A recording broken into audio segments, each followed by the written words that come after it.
So over here on Blazers Uprise, we were talking about our full mid-level exception leading up to this offseason. A name that we didn't really link to that full mid-level exception was Derrick Jones Jr., and that's who they used it on. To be honest, at the moment, I absolutely hated the signing. Did we just sign Derrick Jones to the MLE? I am pissed off. That's a terrible signing. Neil Olshey, I don't know what he's doing. It's terrible. They use him off the ball really well and start running a lot more, bro. Like, I'm gonna cry right now. This is, I am feeling the depression. At least it wasn't Aaron Gordon. At least it wasn't Aaron Gordon. Granted, this was a guy who I thought couldn't defend. Now that I've looked more into him, I've realized he actually is a very good defender. I still have some question marks about him though, and we'll go over the good and the bad of this signing, as well as some of my concerns and some of my hopes for his role going forward that could justify the signing. If you haven't subscribed yet, we're your #1 stop for Blazers content. During the season, we'll bring you post-game shows right after the game, and we'll also bring you videos like this one. So one funny thing that I gotta point out before we get into the good and the bad of the Derrick Jones Jr. signing is a lot of the same people who hated having Al-Farouq Aminu on this team like this Derrick Jones Jr. signing. Doesn't really make sense to me, and I'll explain why in a little bit. So starting with the good. As I said, Derrick Jones Jr., he is a good defender. Not only is he athletic, he moves his feet well, he has solid technique, he will be a plus on this end. We don't have to complain about our lack of wing defenders this year since Neil Olshey has brought in 2 legit players in that regard with Robert Covington and Derrick Jones Jr. I think adding these 2 guys along with the rest of the other personnel we have should make us a top 15 defense. We might even be able to scratch our way into the top 10,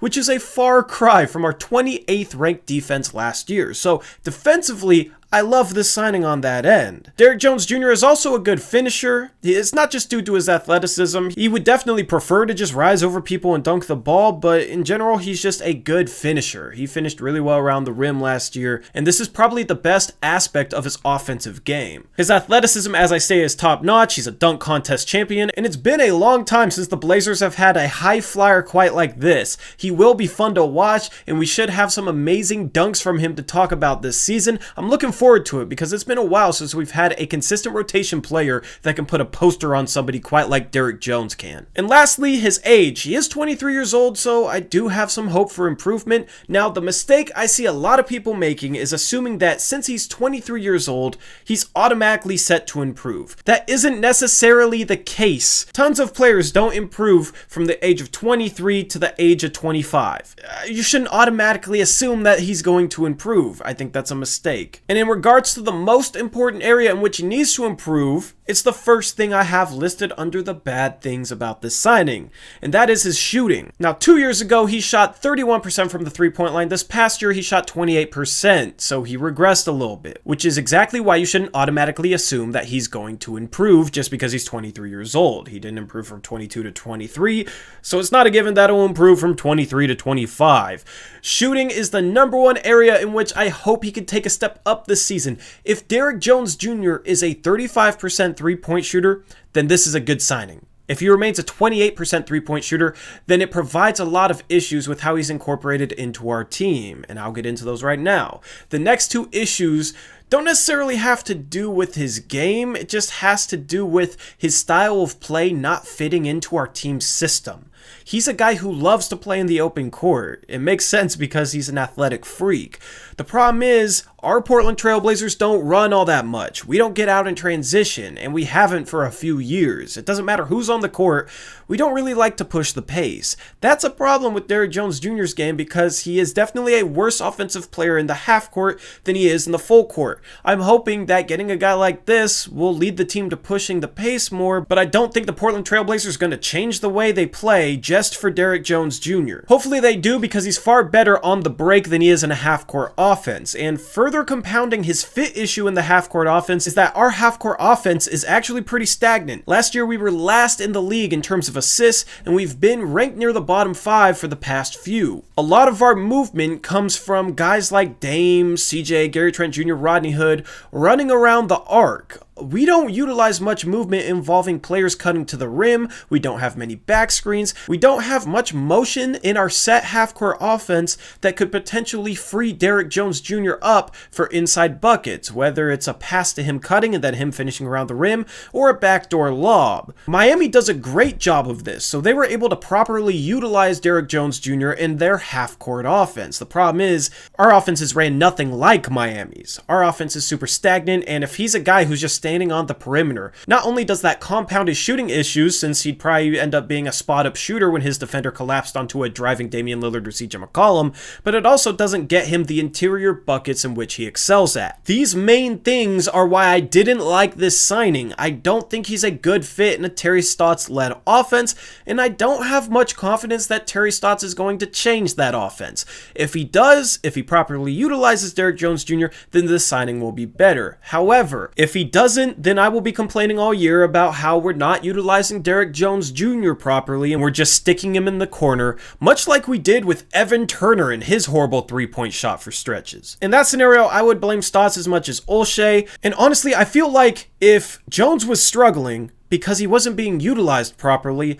a lot of the people that like this signing now would turn on Olshey in the future saying, Olshey, why did you get a guy who couldn't shoot? Why did you get a guy who can't space the floor for Dame and CJ? That was such a bad signing. We've seen people talk this way about Blazer forwards in the past. We've seen Blazers fans be fed up with Al-Farouq Aminu only shooting 34% from the three-point line. We've seen Al-Farouq Aminu get blamed for us getting swept by the New Orleans Pelicans when he shot 43% from the three-point arc. Now, many people will say it's the combination of playing Al-Farouq Aminu with a Maurice Harkless, but still, I'm kind of wondering if the people that like this signing now might bash this signing in the future because Derrick Jones Jr. can't shoot and because Terry Stotts would just be utilizing him as a spot-up shooter. I hope Terry Stotts utilizes him properly because that'll make this signing a lot better. However, I'm not going to get my hopes up in that regard. And the fourth and final bad thing I have to list about this is Derrick Jones Jr.'s lack of strength. Now, he is a really good defender, but we need guys who can go up against LeBron James, Kawhi Leonard, Luka Doncic, and players like that. Those three specifically are extremely strong, and I haven't watched enough of Derrick Jones Jr. to see whether or not he does a good job defensively on guys like that, but I am kind of concerned that he's a really good defender who might struggle if he's tasked with guarding elite wings in the Western Conference. We need to throw as many good defenders LeBron's way as possible in a playoff series. I don't know if Derrick Jones Jr. has the strength to be able to really hold his own with a beast like LeBron. So that's the good and the bad of the Derrick Jones signing. I wasn't really a fan of it, but I have to admit I am kind of excited to see him play.